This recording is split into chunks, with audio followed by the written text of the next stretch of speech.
Captain Sarah Chen had always been different from other humans in the Galactic Defense Force. While most soldiers relied on advanced alien technology and computer-assisted targeting systems, Sarah preferred the old ways. Her weapon of choice wasn't some plasma cannon or energy rifle that other species favored. Instead, she carried a modified human projectile weapon that fired solid metal rounds at incredible speeds. The other species in the Alliance often laughed at human weapons. The tall, elegant Viridians with their crystal-based energy weapons thought projectile guns were primitive. The four-armed Krathen considered their bioorganic launchers far superior.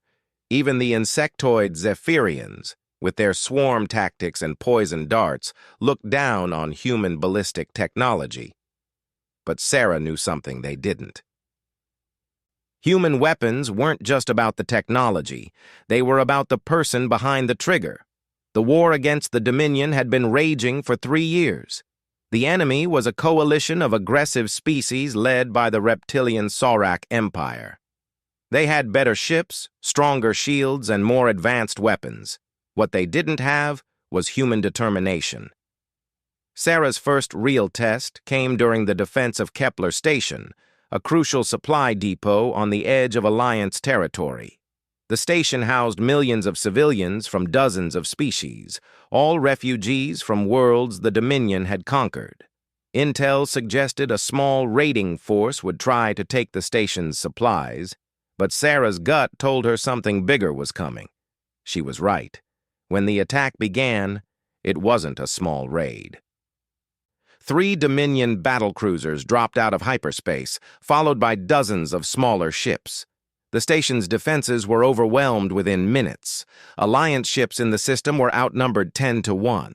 Sarah found herself commanding a mixed squad of 20 soldiers from different species. Most had never worked with humans before.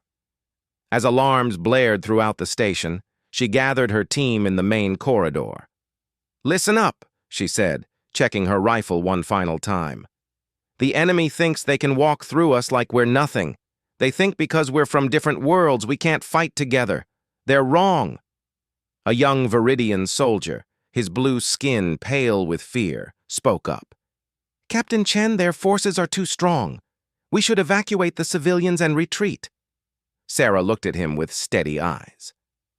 "We're not retreating. Every minute we hold them here is another minute for civilian transports to escape. That's what we're fighting for." The Dominion forces breached the station's outer hull in 12 different places. Sarah split her team into 3 groups, keeping the strongest fighters with her while sending the others to protect evacuation routes. As the first enemy soldiers poured through the breaches, the real fighting began. The Saurak troops were 7 feet tall, covered in natural armor, and armed with weapons that could melt through steel. They moved with the confidence of predators who had never met serious resistance. That confidence would cost them. Sarah positioned herself at a choke point where a main corridor narrowed. When the first group of Saurak warriors charged around the corner, she was ready. Her rifle spoke 3 times in rapid succession. 3 warriors dropped, their advanced armor no match for tungsten core rounds traveling at hypersonic speeds. The aliens had never faced projectile weapons before. Their energy shields, designed to deflect plasma and laser fire, were useless against solid metal moving at such velocity. The rounds punched through shields, armor, and flesh with equal ease. But Sarah's real advantage wasn't her weapon. It was her mind. While other species relied on computer targeting systems and pre-programmed tactics, humans had something different. They could adapt, improvise, and think creatively under pressure. Sarah used the station's environment like a weapon. She redirected atmospheric vents to create cover, used maintenance tunnels for surprise attacks, and turned the enemy's own momentum against them. When a group of Saurak tried to flank her position, she was already gone, emerging from a ventilation shaft behind them. When they called for reinforcements, she had already mined the corridor with improvised explosives made from station supplies. The enemy kept expecting her to fight like the other Alliance species they had conquered. Instead, she fought like a human. The battle raged for 6 hours. Sarah's small team held positions that should have fallen in minutes. Every time the enemy thought they had her cornered, she found a new angle of attack. Her squad, inspired by her example, began fighting with a ferocity that surprised even themselves. The Viridian soldier who had wanted to retreat saved 3 families by holding a position alone for 20 minutes. A Krathan warrior used all 4 arms to operate 2 weapons simultaneously, covering Sarah's advance through a contested area.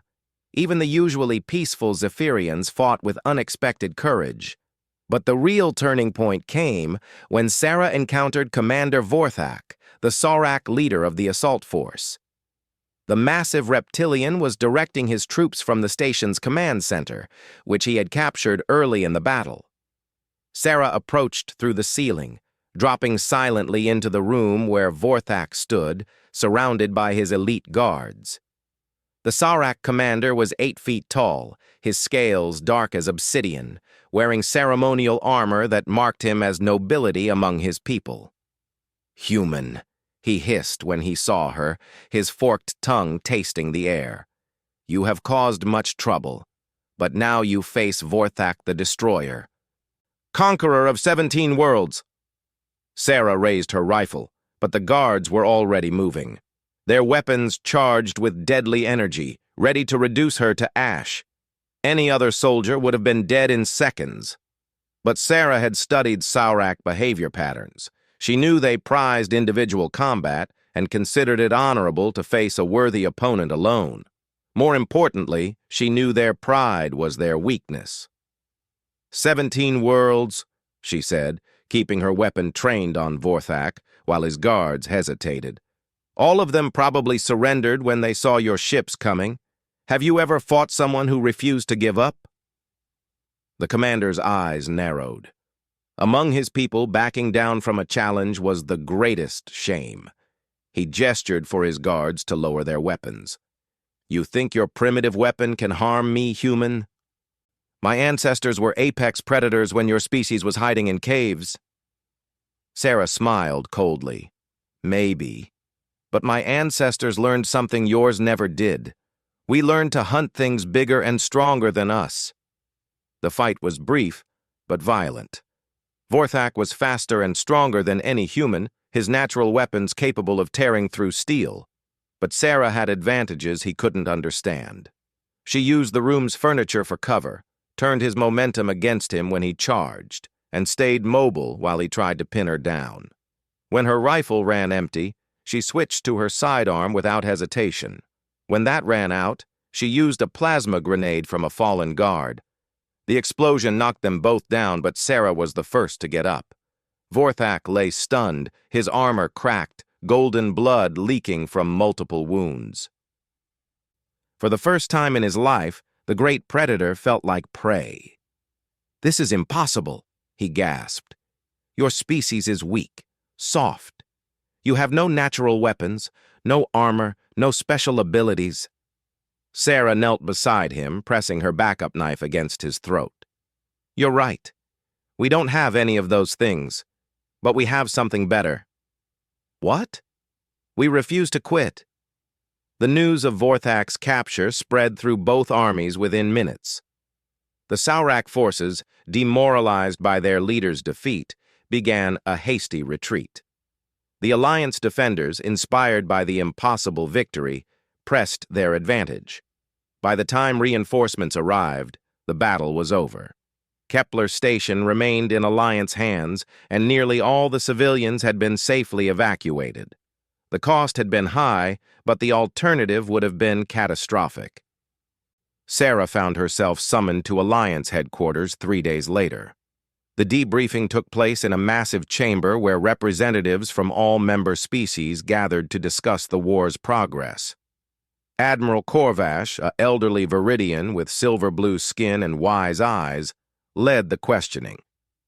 "Captain Chen, your actions at Kepler Station were unprecedented.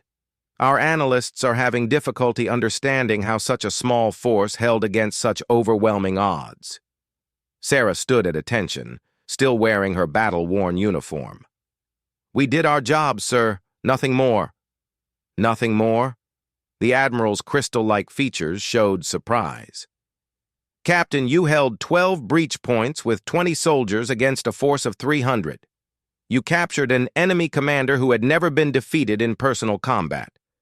Most remarkably, you did this using weapons our best scientists consider obsolete.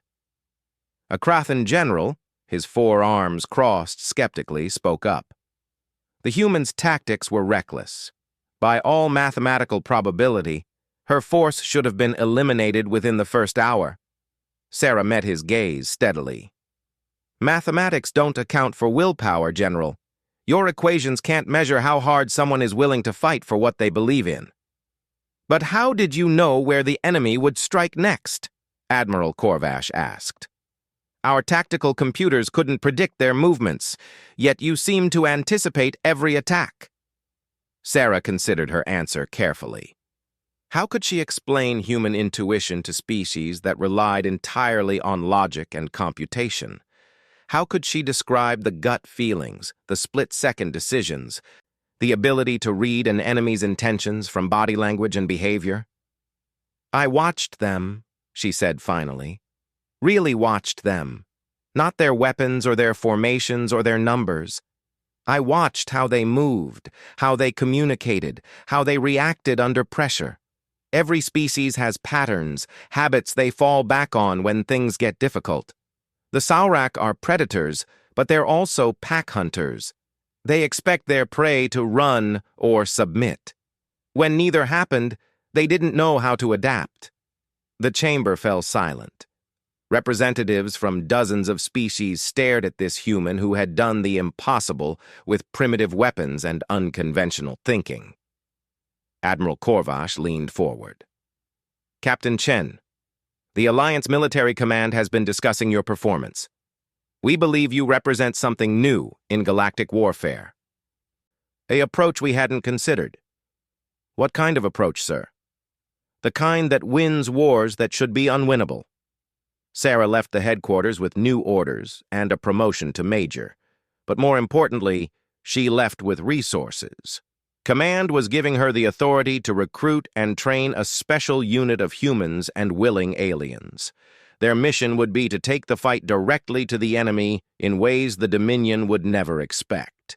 Over the following weeks, volunteers came from across human space and beyond. Word of Kepler Station had spread, and soldiers wanted to serve under the human who had made the impossible look routine.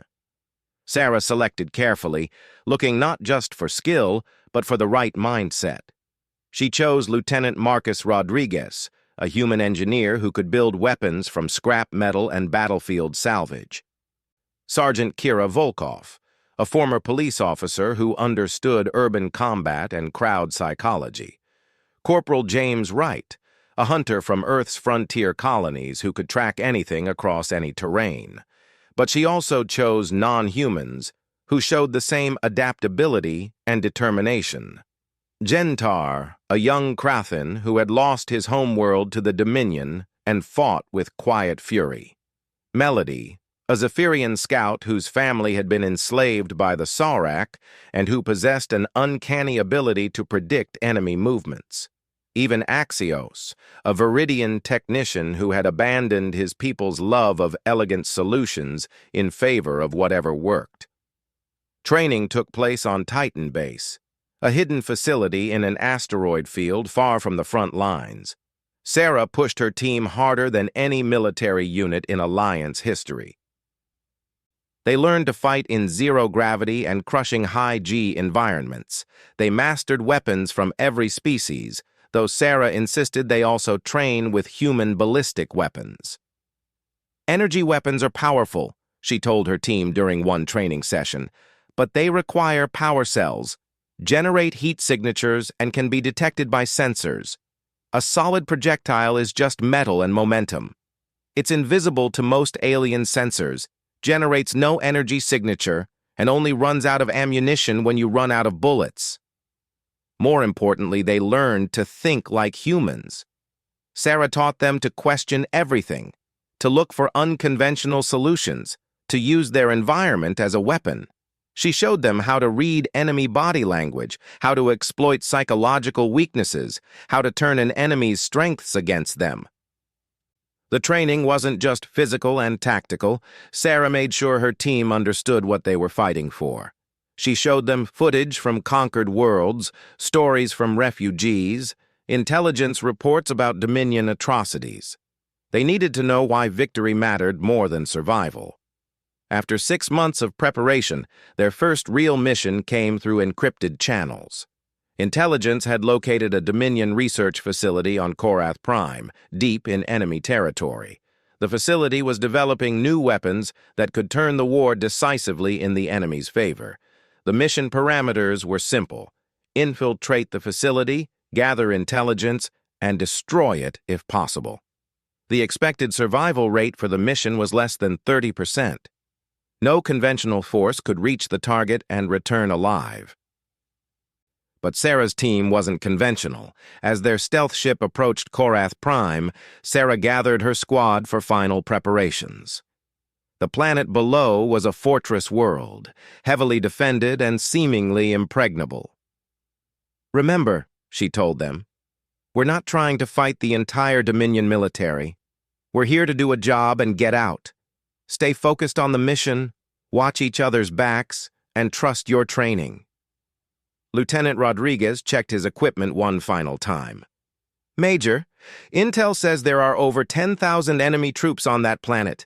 Even with our advantages, those are pretty bad odds." Sarah smiled grimly. "Marcus, 3 months ago, the odds at Kepler Station were 30-1 against us. We didn't lose a single person in my unit. Bad odds are just another kind of enemy, and we've gotten very good at beating enemies." The infiltration began at dawn.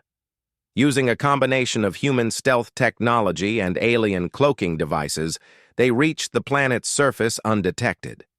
The research facility was built into a mountain, with multiple levels extending deep underground. As they moved through the facility's outer defenses, Sarah realized this mission would be different from Kepler Station. There, she had been defending a position with clear objectives. Here, they were deep in enemy territory with limited backup and no possibility of reinforcement. But as her team moved through the shadows like ghosts, taking out sentries and bypassing security systems with techniques the enemy had never encountered, Sarah felt the familiar surge of confidence that came with doing the impossible. The real test was just beginning. The Dominion research facility on Korath Prime was unlike anything Sarah's team had encountered before. Built into the mountain itself, it consisted of 17 levels that descended deep into the planet's core. Each level was more heavily defended than the last, with security systems designed by the galaxy's most paranoid military minds. What the designers hadn't planned for was a team that thought like humans. Sarah led her squad through ventilation systems that were supposedly too small for any known sentient species. Humans, it turned out, were more flexible than the facility's architects had imagined. They bypassed motion sensors by moving in patterns that mimicked natural cave formations. They fooled thermal detection by using reflective materials that made their heat signatures appear to be equipment malfunctions. Lieutenant Rodriguez had proven particularly valuable in the infiltration. His engineering background allowed him to understand the facility's construction in ways that gave them unexpected advantages. "Major," he whispered through the comm system as they paused in a maintenance corridor, "the power distribution doesn't make sense. They're running 3 times more energy to level 15 than the other floors combined." Sarah processed this information quickly. In her experience, when something didn't make sense, it usually meant someone was hiding something important. "That's our primary target," she decided. "Melody, can you get us a route to level 15 without triggering the main security grid?" The Zephyrian scout consulted her portable scanner, her insectoid features concentrating in thought. "Possible, but dangerous. There's a maintenance shaft that runs along the facility's outer wall. It's not monitored because it's considered impassable. Why impassable? The shaft is only 18 inches wide and runs for half a mile at a 40-degree angle. Most species couldn't navigate it. Sergeant Volkov grinned. Good thing we brought humans. The journey through the maintenance shaft took 4 hours of careful climbing. Sarah led the way, followed by her team members in order of size and agility. The shaft was pitch black, filled with sharp metal projections and humming with electrical current from nearby power conduits. Halfway through the climb, they encountered their first serious obstacle. A section of the shaft had collapsed, leaving a gap too wide to climb across normally. Any conventional team would have been forced to turn back. But Rodriguez had brought climbing gear modified with alien materials, and Axios the Viridian had technical knowledge that let them jury-rig a crossing system using the facility's own power cables. "This is insane," muttered Gentar, the Krathan warrior, as he clipped his safety line to an improvised cable system. "If the Dominion discovers what we're doing, we'll be trapped down here with no escape route." "Then we don't get discovered," Sarah replied calmly. "And if we do, we make sure we complete the mission first." When they finally reached level 15, Sarah understood why so much power was being diverted there. The entire floor was a massive laboratory complex dedicated to weapons research, but these weren't conventional weapons. Through surveillance feeds they had tapped, Sarah watched Dominion scientists working on something that made her blood run cold. They were developing biological weapons specifically designed to target Alliance species. Diseases that would attack Viridian crystal biology, toxins that would shut down Krathan nervous systems, parasites engineered to exploit Zephyrian hive mind connections. "My God," whispered Rodriguez. "They're trying to commit genocide on a galactic scale." The weapons were nearly complete. According to the research data Axios accessed through the facility's computer systems, the Dominion planned to deploy these biological agents within 6 months. Entire Alliance worlds would be rendered uninhabitable for their native species. Sarah made a command decision that would change the course of the war. "We're not just gathering intelligence," she told her team. "We're destroying this entire facility, all of it." "Major," Volkov pointed out, "we only brought enough explosives for the research data. Taking down 17 levels of hardened military construction would require—" "We improvise," Sarah interrupted. "Rodriguez, you said they're running massive power to this level. What happens if we overload their fusion reactors?" The engineer's eyes widened. "The explosion would take out the mountain, but Major, we're talking about a chain reaction that could devastate half the continent." "Any civilian populations in the blast radius?" Axios checked his scanner readings against orbital surveys. "Negative. This region is entirely military. Closest civilian settlement is 800 miles away." Sarah considered the moral implications for exactly 3 seconds. The biological weapons represented an existential threat to billions of innocent beings across the galaxy. The choice was clear. Do it. What followed was the most complex military operation any of them had ever attempted. They needed to simultaneously sabotage the facility's safety systems, overload the fusion reactors, gather critical intelligence, and escape before the mountain exploded. Sarah split the team into 3 groups. Rodriguez and Axios would handle the reactor overload. Volkov and Melody would secure research data on Dominion military capabilities. Sarah, Gentar, and Wright would create diversions to keep security focused elsewhere. The plan required precise timing and perfect execution. They had 47 minutes from the moment they started sabotage until the reactors reached critical overload. Sarah's diversionary team struck first, attacking a guard post on level 3 with maximum noise and confusion. They used flashbang grenades, smoke charges, and audio recordings of a much larger force to make the enemy think a full Alliance assault had somehow reached the facility. The deception worked perfectly. Alarms blared throughout the complex as security forces rushed to contain what they believed was a major invasion. while hundreds of guards searched for an army that didn't exist. The real threats moved unseen through the facility's depths. Rodriguez and Axios reached the reactor control room without detection. What they found there challenged every assumption they had about Dominion technology. "This isn't possible," Axios muttered, his crystalline fingers dancing over alien control interfaces. "Their fusion technology is centuries ahead of anything in Alliance space. These reactors are generating enough power to supply an entire fleet." Rodriguez studied the massive machinery that filled the chamber. "What are they powering that needs this much energy?" The answer came from Sarah's comm system, as Volkov reported from the research levels. "Major, you need to see this. They're not just developing biological weapons. They're building something called a reality anchor, some kind of device that can prevent faster-than-light travel in an entire star system." The implications hit Sarah immediately. If the Dominion could deploy reality anchors, they could trap Alliance fleets in normal space where conventional weapons would be more effective. No more hit-and-run tactics, no more strategic retreats. Any system with a reality anchor would become a killing ground. "How long until deployment?" she asked.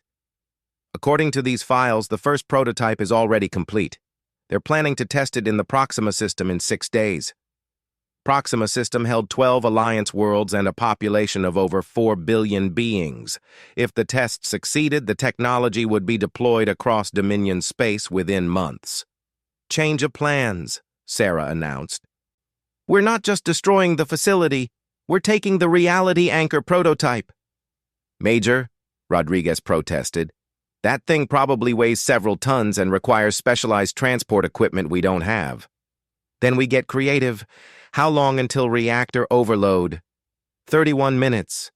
Sarah closed her eyes and visualized the facility layout they had studied during mission prep. There had to be a way to extract the prototype and escape before the mountain exploded. The problem was that the device was stored in the most heavily defended section of the complex. But Sarah had spent months learning to think beyond conventional limitations. The solution came to her in a flash of inspiration that would have seemed insane to any military strategist.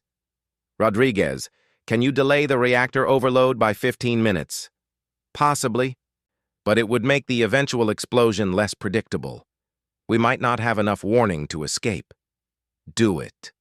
"Volkov, I need you to create the biggest distraction in military history.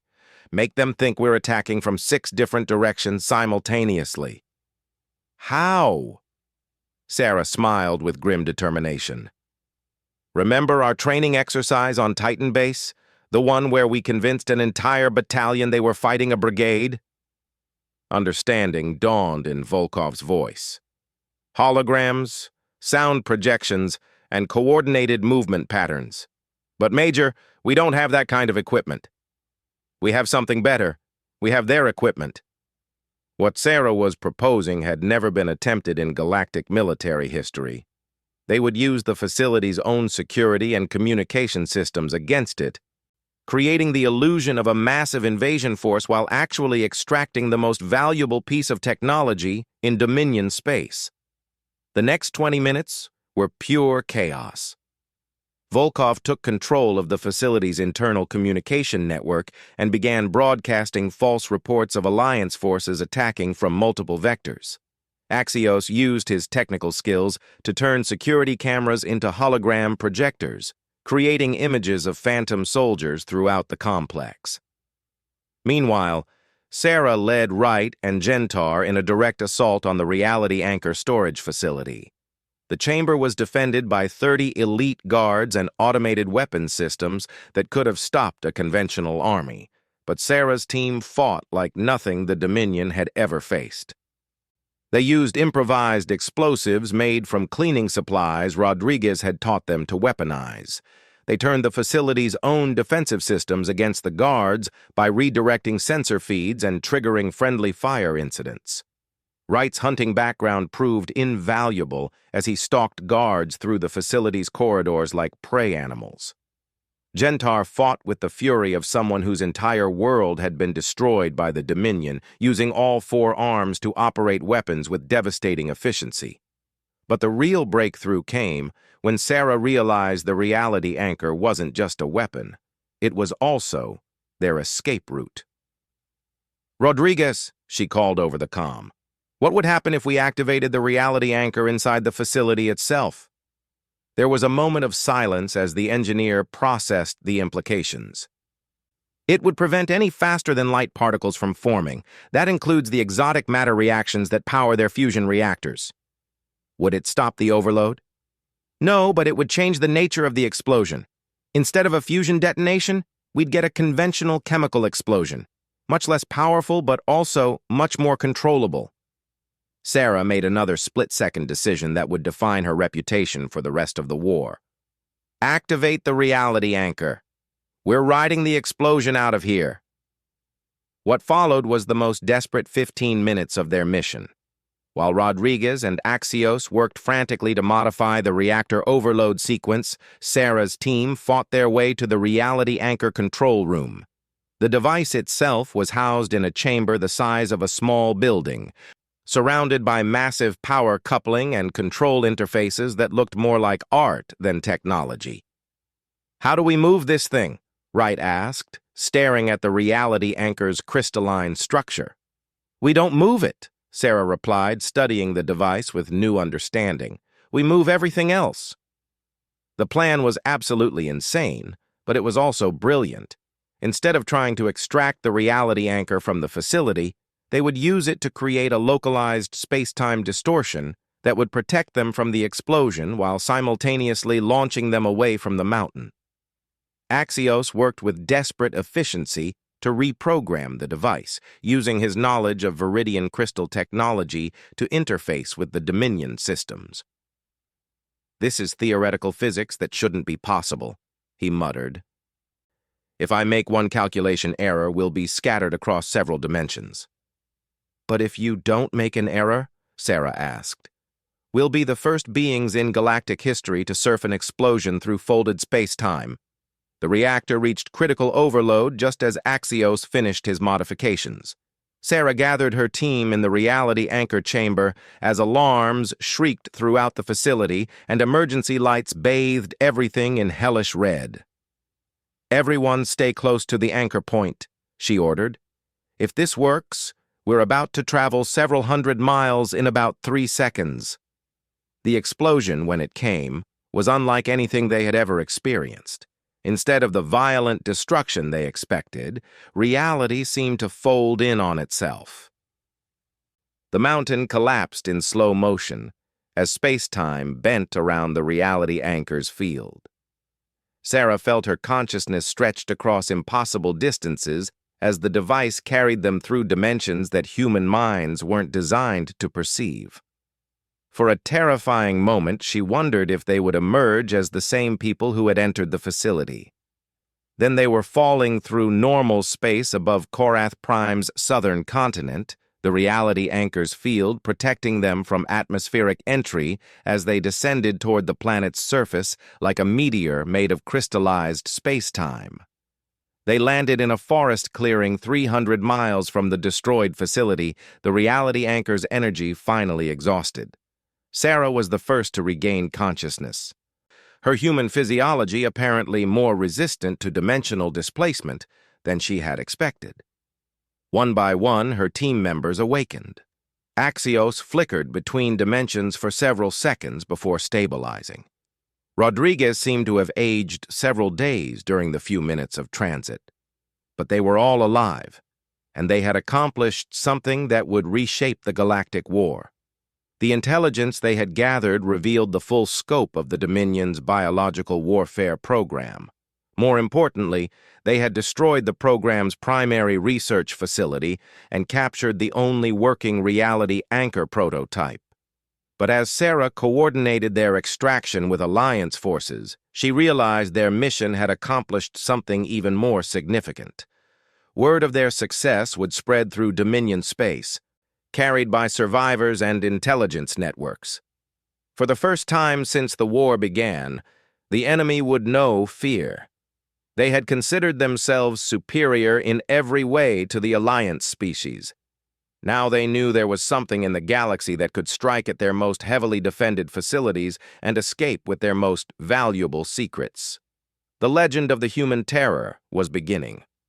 During the journey back to Alliance space, Sarah studied the reality anchor and began to understand its strategic implications.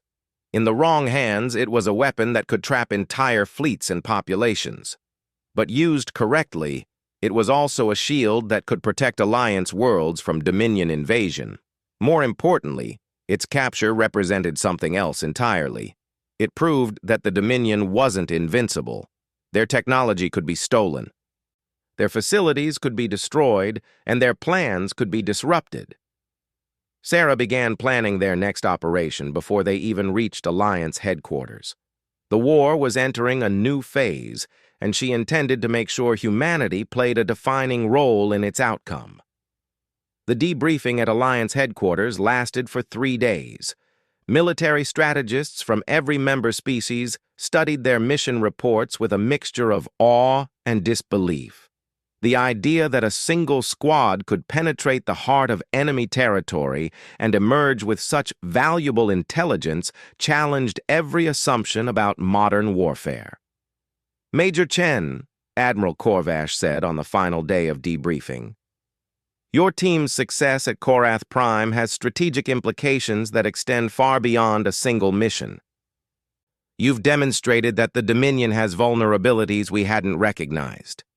Sarah stood before the assembled military leadership, still wearing her field uniform rather than dress formal. "With respect, Admiral, we've only proven what humans have always known. Every enemy can be beaten if you're willing to pay the price and think beyond conventional limitations." "And what price are you willing to pay?" Sarah met the Admiral's gaze steadily. "Whatever it takes to protect innocent beings from genocide and slavery. That's what this war is really about."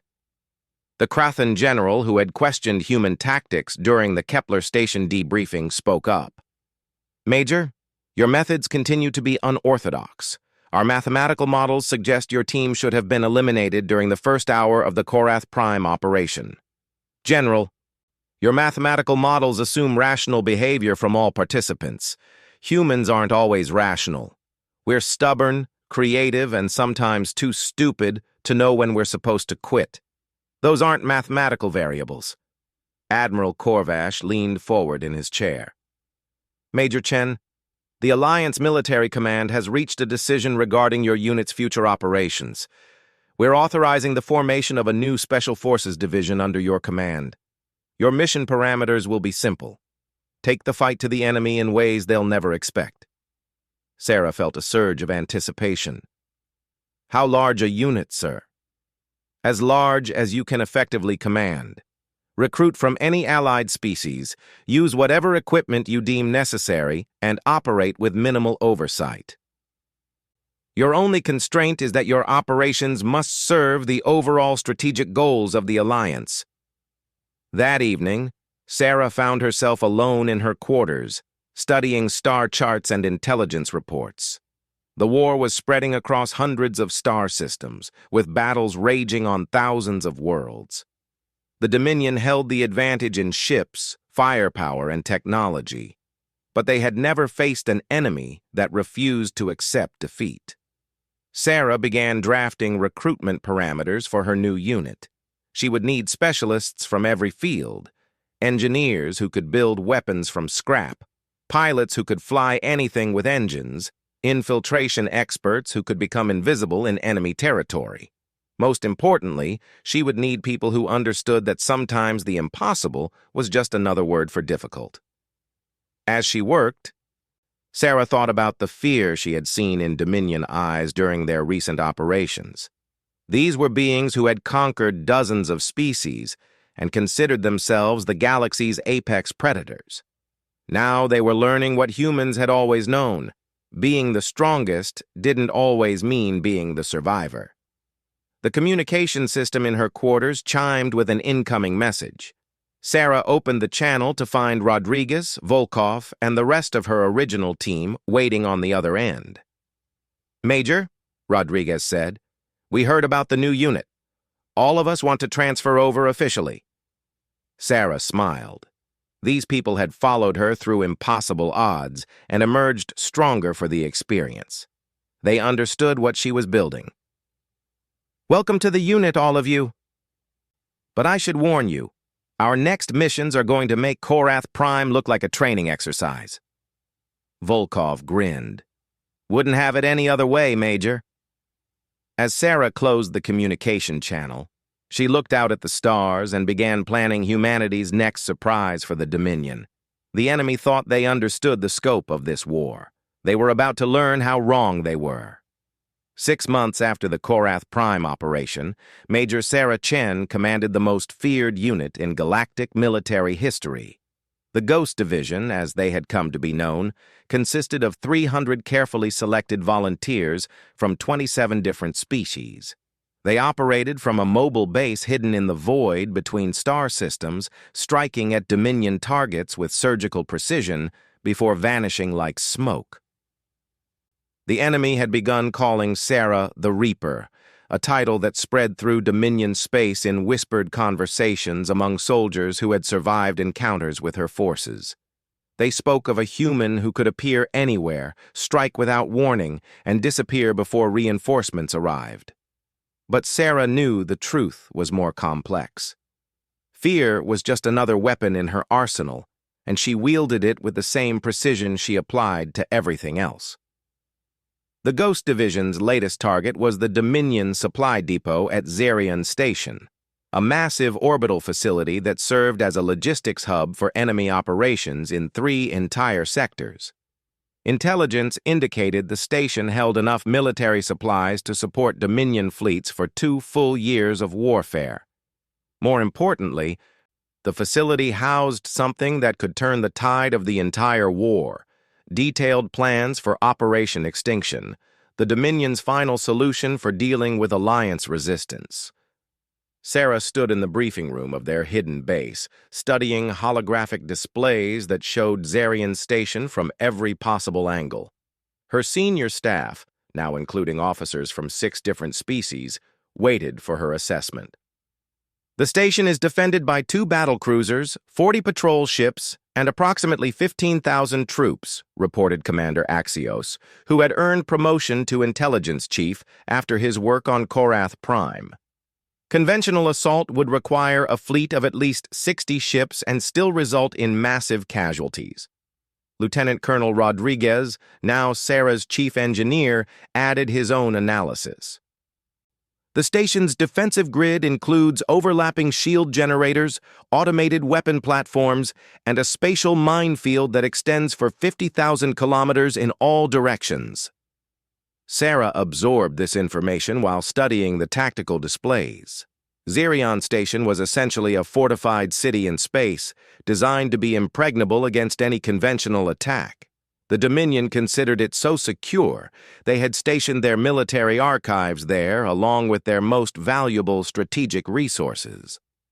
"What about unconventional assault?" asked Colonel Volkov, who now commanded the division's infiltration teams. Sarah smiled, the expression that had become legendary among her enemies. "Define unconventional." Over the next hour, Sarah outlined a plan that would have been rejected by every military academy in the galaxy. Instead of attacking the station directly, they would infiltrate it during a scheduled supply convoy and take control from the inside. Once they held the facility, they would use its own defenses to protect themselves while extracting the intelligence they needed. The plan required flawless timing, perfect coordination, and more than a little luck. It also required something that had become the Ghost Division's signature: the willingness to attempt the impossible. "Major," said Captain Gentar, whose tactical skills had earned him command of the division's assault teams, "the supply convoys are escorted by military vessels and include Dominion security inspectors. Even if we somehow replaced an entire cargo ship without detection, we'd never pass their security protocols." Sarah turned to face him, her expression calm and confident. "Gentar, how many times have we been told something was impossible?" The Krathan warrior considered this question. In 6 months of operations, the Ghost Division had accomplished 17 missions that Alliance Command had initially classified as impossible. They had destroyed installations that should have been impregnable, extracted intelligence from facilities that were supposedly secure, and escaped from situations that should have been fatal. Every mission, he admitted. And how many times have we failed? 0. Sarah nodded. The reason we keep succeeding isn't because we're better armed or more numerous than the enemy. It's because we refuse to accept their definition of what's possible. The infiltration of Xerion Station began 3 weeks later, when a Ghost Division technical team led by Rodriguez intercepted a legitimate supply convoy en route to the facility. Using technology captured from previous operations, they disabled the convoy's ships without destroying them, then spent 72 hours creating perfect replicas of the cargo vessels. But the real breakthrough came from an unexpected source. During interrogation of the convoy's crew, they discovered that one of the cargo ships was carrying a diplomatic courier from the Saurak Empire, a high-ranking official named Morvac, who was traveling under diplomatic immunity. Sarah saw opportunity where others saw complications. "We're not replacing the convoy," she announced to her staff. "We're becoming the convoy." What followed was the most elaborate deception in Ghost Division history. Using biomimetic technology borrowed from Zephyrian shapeshifters and voice modulation systems developed by human intelligence services, Sarah's team created perfect impersonations of the convoy crew. But the masterstroke was Sarah herself taking the place of diplomat Morvac. Using surgical alterations that would fade within days, she transformed her appearance to match the Saurak official. More importantly, she spent weeks studying Dominion diplomatic protocols, Saurak cultural behaviors, and the specific mannerisms of high-ranking officials in the enemy hierarchy. When the convoy approached Xerion Station's defensive perimeter, Sarah was prepared for the most challenging performance of her life. Unknown vessels, transmit identification codes, and prepare for boarding inspection. Came the challenge from the station's traffic control. Sarah activated the communication system, speaking in perfect Saurak diplomatic dialect. "This is Diplomat Morvac, returning from negotiations in the Outer Territories. I carry sealed orders from the High Command regarding Operation Extinction." The mention of Operation Extinction had the desired effect. Instead of routine inspection, the convoy was granted priority docking clearance and escorted directly to the station's diplomatic section. As their ships docked with Xerion Station, Sarah felt the familiar mix of anticipation and focus that preceded every major operation. They were now inside the most heavily defended facility in Dominion space, surrounded by thousands of enemy troops who would kill them instantly if their deception was discovered. The next phase of the operation required splitting into multiple teams while maintaining their cover identities. Sarah, still disguised as Diplomat Morvac, would access the strategic archives. Rodriguez and his engineers would take control of the station's power and life support systems. Volkov's infiltration teams would secure the hangar bays to ensure their escape route remained open. Sarah made her way through the station's corridors with the confident stride of a high-ranking Dominion official.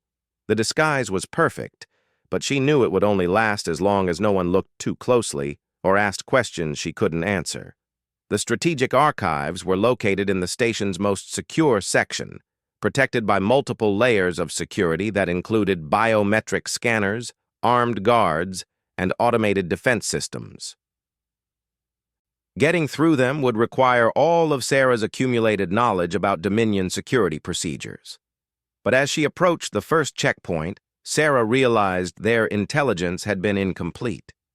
The archives weren't just protected by normal security, they were guarded by the Dominion's elite Shadowblade warriors, genetically modified soldiers who possessed enhanced senses and reflexes that made them nearly impossible to fool. A normal infiltration team would have been forced to abort the mission. But Sarah had spent months learning to think beyond normal limitations. Instead of trying to sneak past the Shadow Blades, she walked directly up to their commander with the authority of someone who expected immediate obedience. "Blade Commander," she said in Diplomat Morvak's voice, "I require immediate access to the Operation Extinction files. The High Command has questions about implementation schedules." The Shadow Blade studied her with eyes that could detect minute changes in body temperature and stress hormones. For a moment that lasted forever, Sarah wondered if her deception would hold. Then the commander stepped aside. "Of course, Diplomat. The files are in Archive Section 7. Sarah walked past the most dangerous guards in Dominion space, her heart rate steady and her expression calm. Years of combat experience had taught her to control her physiological responses, even in the most stressful situations. Archive Section 7 contained the complete military records of the Dominion's war effort. But what Sarah found there was worse than she had imagined. Operation Extinction wasn't just a plan to defeat the Alliance. It was a systematic program for the complete elimination of every species that had ever opposed Dominion rule. The files contained detailed plans for biological weapons, orbital bombardment schedules, and forced relocation programs that would result in the deaths of over 2 trillion sentient beings. The scope of the planned genocide was staggering. Entire star systems would be sterilized, their populations relocated to labor camps, or simply eliminated as unnecessary. The Dominion intended to reshape the galaxy according to their vision of species hierarchy, with themselves as the sole masters of conquered territory. Sarah copied the files to a secure storage device while processing the strategic implications of what she had discovered. This intelligence would provide the Alliance with complete knowledge of enemy plans, but it also revealed the true stakes of the war they were fighting. This wasn't just a conflict over territory or resources. It was a battle for the survival of galactic civilization itself. As she completed the data extraction, Sarah's communication implant received an urgent message from Rodriguez. "Major, we have a problem. Security is conducting surprise inspections of all diplomatic quarters. They'll discover our real identities within minutes." Sarah made another split-second decision that would define her legend. Instead of trying to escape quietly, she activated the station's general alarm system. "All units, this is Diplomat Morvak," she announced over the station's communication network. "We have discovered Alliance infiltrators aboard the station. Initiate lockdown procedures immediately."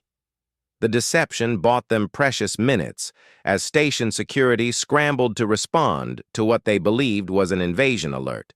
But Sarah knew they had to move fast before someone realized the truth.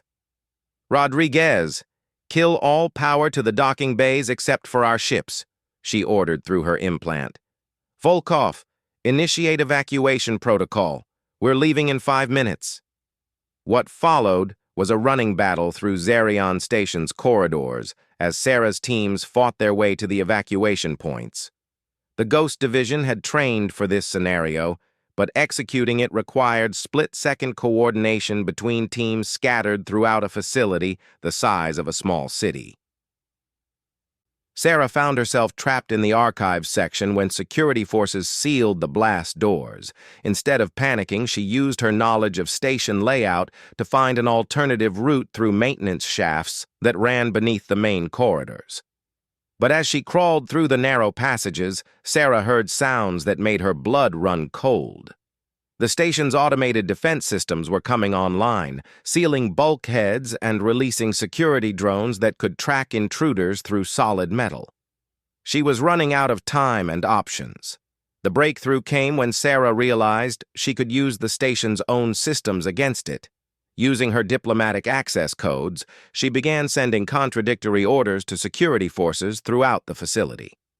She directed guards to respond to phantom intrusions in sections where no one was operating, created false reports of system malfunctions that required immediate attention, and generally sowed confusion among the enemy response teams.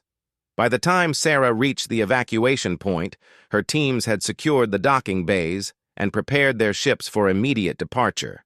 But the station's defensive grid was now fully active, and escape would require running a gauntlet of automated weapons and patrol ships.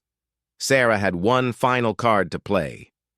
"All ships, activate captured Dominion IFF codes," she ordered as they launched from the station. "We're not escaping. We're pursuing the Alliance infiltrators who just attacked the facility." The deception worked perfectly. Instead of attacking Sarah's ships, the station's defensive grid began targeting phantom enemies that Sarah's teams were pretending to chase. The confusion bought them enough time to reach the edge of the defensive perimeter. But as they prepared to jump to hyperspace, Zarian Station's commander finally realized what had happened. The massive facility's weapons turned toward Sarah's fleeing ships with the fury of a predator that had been outsmarted by what it considered inferior prey. "All ships, emergency jump," Sarah commanded. "Random vectors, rendezvous at coordinates Delta 7. The Ghost Division vanished into hyperspace just as Zarian Station's main guns fired. The energy beams struck empty space where their ships had been moments before. They had escaped with the most valuable intelligence of the war, but Sarah knew the real victory was psychological. The enemy's most secure facility had been penetrated by a handful of Alliance operatives who had walked in through the front door and taken whatever they wanted. The legend of the Reaper had grown again. During the journey to their hidden base, Sarah studied the Operation Extinction files and began planning their response.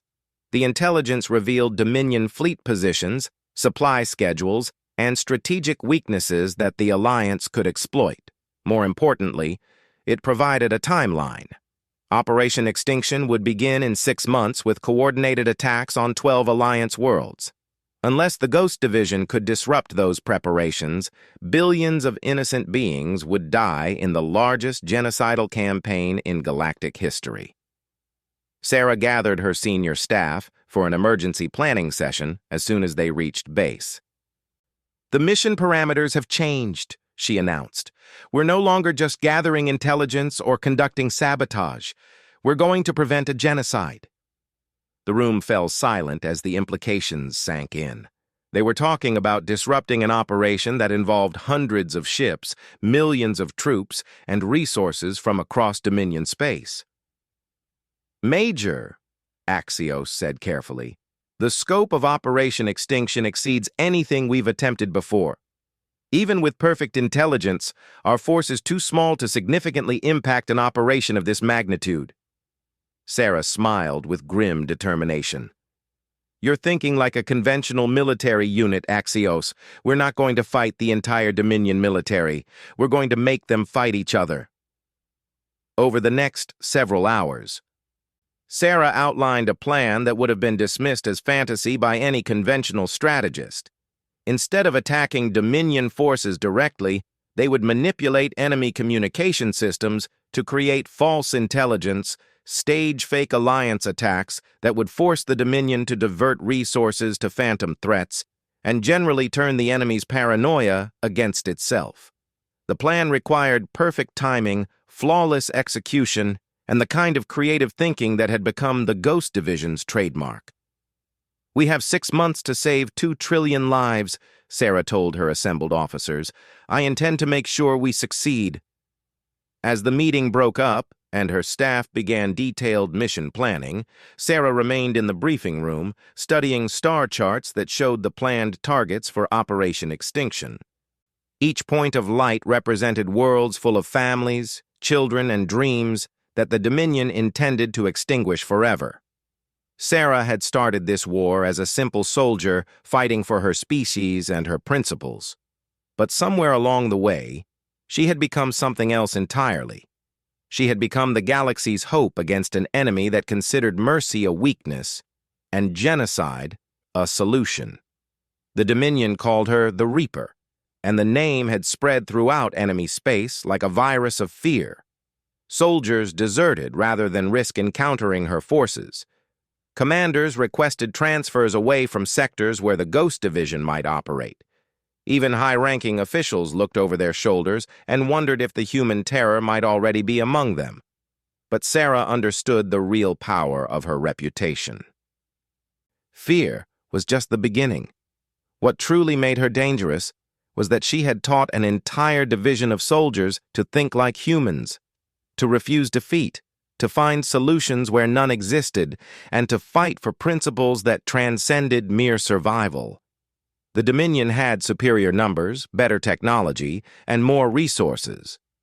But they had never faced an enemy that grew stronger with each impossible victory, that learned from every defeat, and that refused to accept the limitations others tried to impose. As Sarah began planning the campaign that would determine the fate of galactic civilization, she thought about the human tendency to exceed expectations when faced with insurmountable odds. It was a trait that had carried her species from primitive caves to the stars, and it would carry them through this war as well. The Dominion had made one critical error in their calculations.